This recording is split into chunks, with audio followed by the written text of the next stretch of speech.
Hello everyone, welcome to the Art Club with me, Miss Cat. I'm very excited to be with you, and for the next few weeks we will be working on some amazing art. Our theme is animals and we're gonna try to recycle things, so I don't want to give you too many hints, but we will use things that we have at home to turn them into something that looks like animals and that we can use. So today we will be using pebbles or stones that are everywhere in our front gardens, our back gardens, or around the park when we go for a walk with our parents. So what I want you to do today is to get yourselves ready, because we will be turning these into these amazing things. So I need everybody to get themselves ready and bring some stones or pebbles they found on the way, paint. What you might need is normal paint that you have at home, but with that you will need a PVA glue, something like this. If you will be using paint, you will need to use some brushes, so you might need these. You might have some acrylic paint in tubes at home, just like I have. So with those, again, you will need some brushes, but you won't need as much glue. You will need some permanent markers or felted pens. Doesn't matter of the sizes or thickness. Or if you're lucky, you might have home some acrylic paint pens, which I will be using today. But any of these is perfectly fine to make our pebbles turn into animals. So please pause the video now and get yourselves ready. Okay, I hope you brought everything you need. You will need an adult next to you to maybe help you mix the paint. So parents and children, those that have got paint that needs to be mixed with PVA glue, I'd say half of paint, half of PVA glue mixed in a cup would work. If you don't need to use it because you have got other things like Sharpies, permanent markers and acrylic paint, then you are set. I would also cover my table just like I did. I've used some old paper that we don't need. You can have some plastic bags or anything just to cover it, not to be too messy. Right, as you can see, I have made some exciting animals here, and it doesn't matter whether your stone is nicely rounded or your pebble is lovely and flat. You can turn any shape of a stone into a lovely animal. So we have got here a little Nemo in the sea.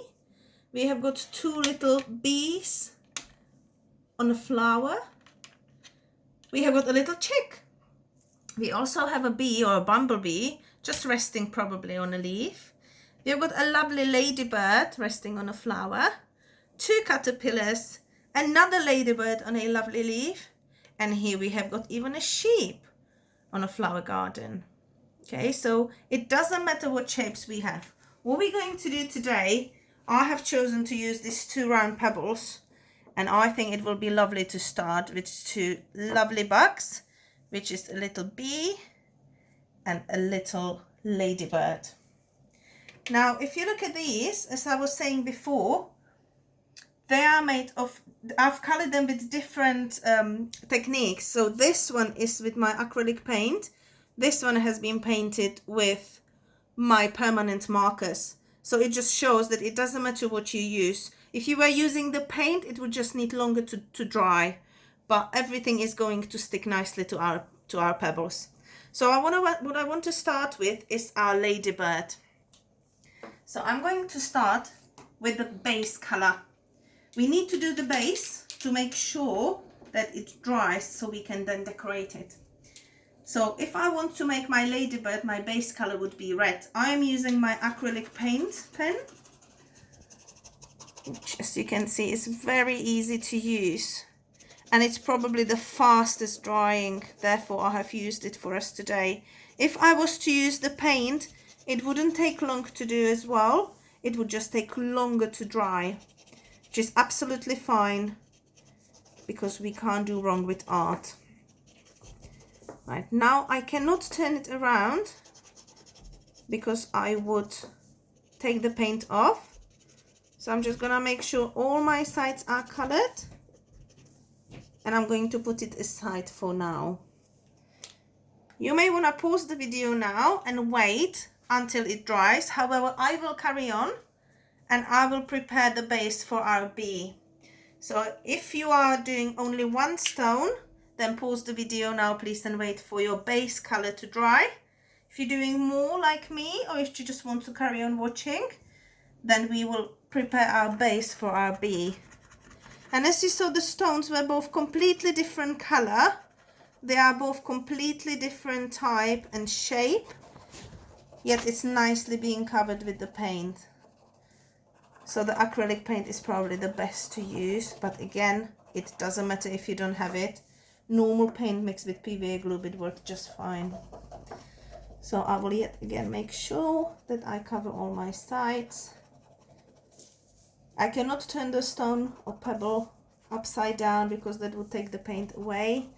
I have to be patient and let it dry as I did with my Ladybird. Now it didn't take me more than a couple of minutes to paint the side of the stone, yet if I touch the red here, it's almost dry. So I'm gonna give it just a couple of minutes more and pause the video now, and then I'll return back to you to carry on. Okay, so my red, my Ladybird, my base color it's looking like it has dried. I've already done my bottom while we were waiting. I've just realized something while we were waiting, that you might want to have some wet wipes or tissues for your hands to clean yourself. I've just cleaned myself with some wet wipes because you don't want to bring the color of the other pebble on your Ladybird. So my red has dried. I can put my red color away now, and I'm going to take my black acrylic paint marker and just go with the face now. Okay, and the face will be really nice and round, and it's on about 1/4 of the head of the pebble. So I'll do the line across. It doesn't matter if it's not straight. Not every bug looks the same, so it absolutely doesn't matter. With one finger I'm holding it in place, and then I'm coloring the rest of the front of the head to create my face of the Ladybird. Now what I need, Ladybird has 2 wings, but to separate them I need to make a long line across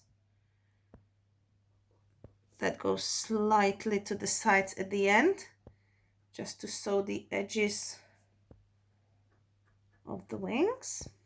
I'm gonna turn it around so you can see how it looks at the back. So it sort of looks like the front, but much smaller circle is at the end, half a circle. Okay, and now a Ladybird, as far as I know, has 7 dots. So I'm going to create 7 dots on my Ladybird. It doesn't matter where you put them, but I just think I would like them to look like this. So my Ladybird's going to have 7 dots across. But as you can see on the other 2, it doesn't really matter where you put them. Now, if you, like me, accidentally touch the paint and you are dirty, make sure that you clean your hands, because that would make your Ladybird really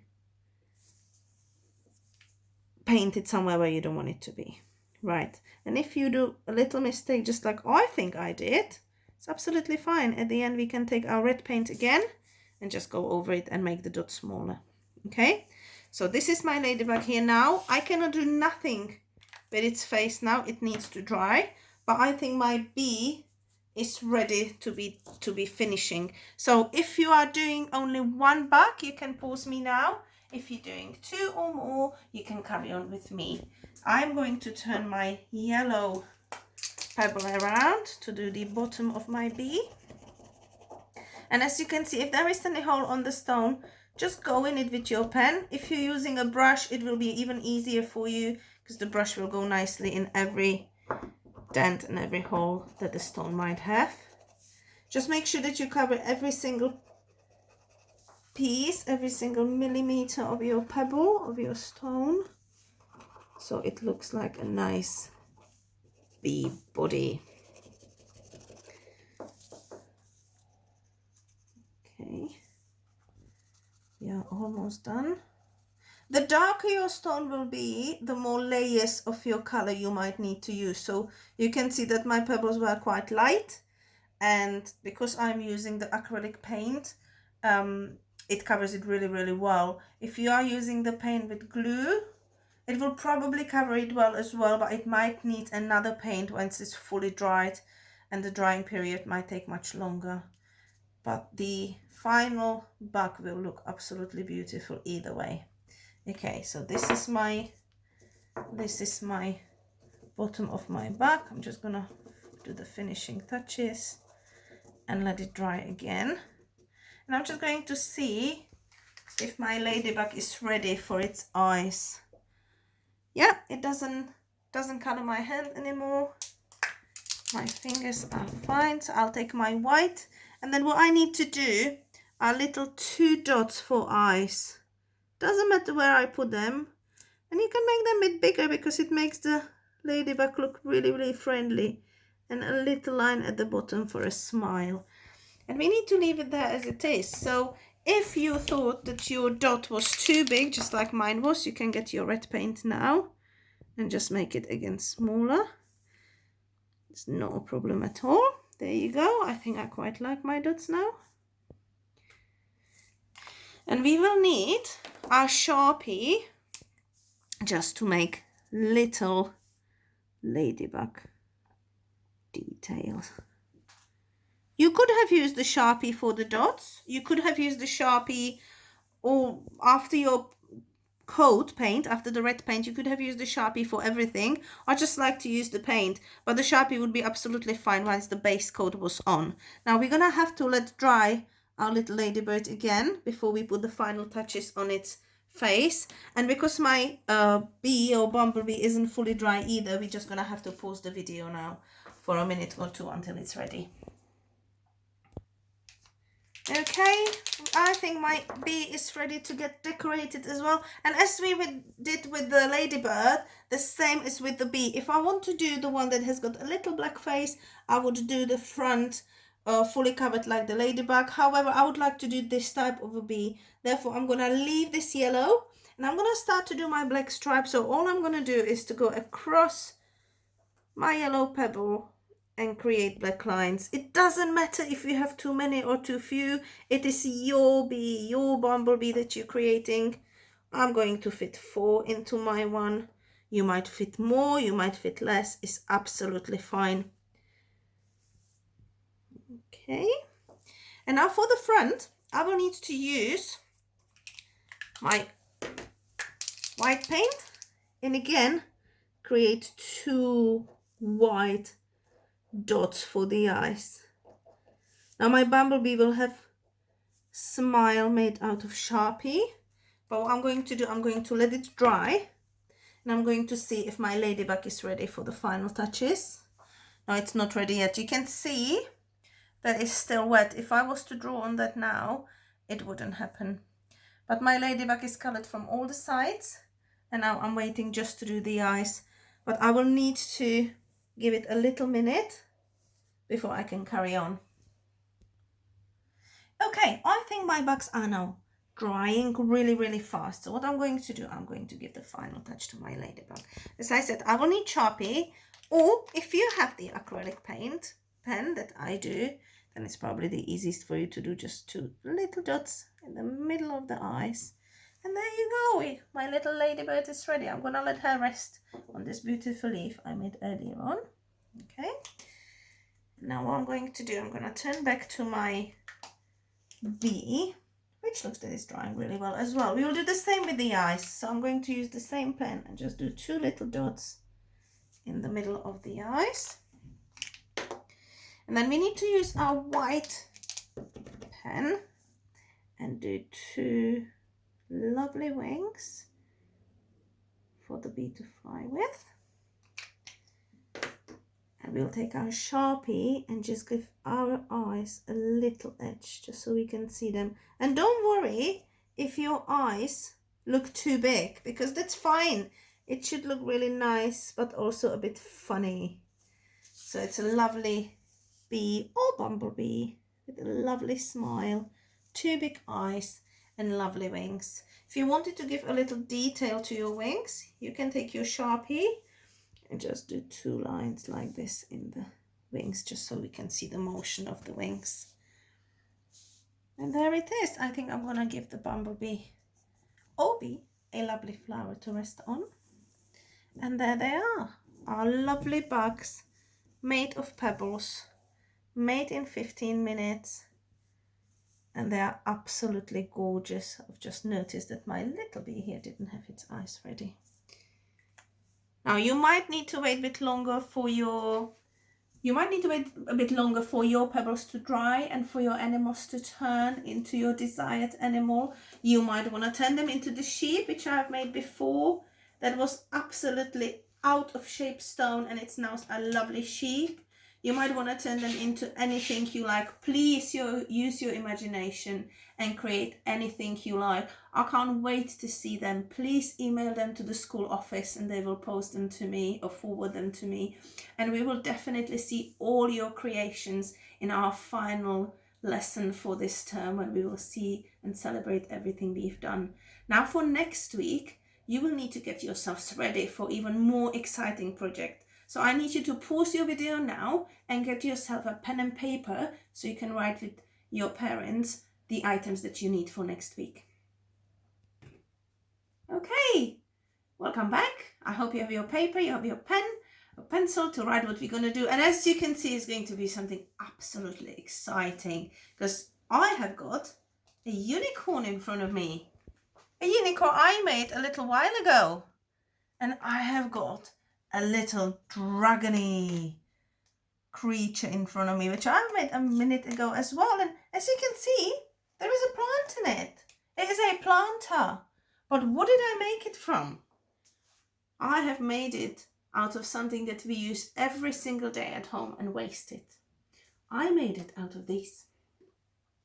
I have reused the plastic bottles in our house to turn them into animal planters. So what you will need for next week's session is any type of plastic bottle.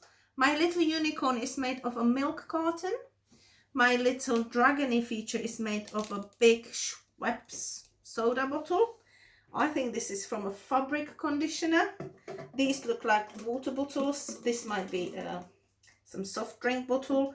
Whatever plastic bottle you have home of any size, the bigger the better, but it doesn't matter, the smaller the better as well. Any size you have, you will need at least 2 plastic bottles to make 2 different planters. You will also need scissors. You will need a bit of help of an adult with them, but it will be fine. You will then need either your paint with PVA glue to make sure that it sticks to the plastic bottles. You will need brushes. You will need acrylic paint or acrylic paint pens. And you will need Sharpies. Now, again, as with last week, you won't have trouble if you don't have all of these. You can have just the paint with glue and some Sharpies or some permanent markers, maybe even some normal felted pens to decorate. But you will need paint for your base. So my base color on the unicorn was white. My base color of my dragony creature was green. And the rest can be done with our markers. I'm going to repeat. We need plastic bottles, emptied and dried. We need scissors. We will need some permanent markers or felted pens. We'll need any type of paint, PVA glue, and some brushes. I'm sure we have enjoyed today. It was definitely fun for me, and I'm looking forward to see you next week. Bye.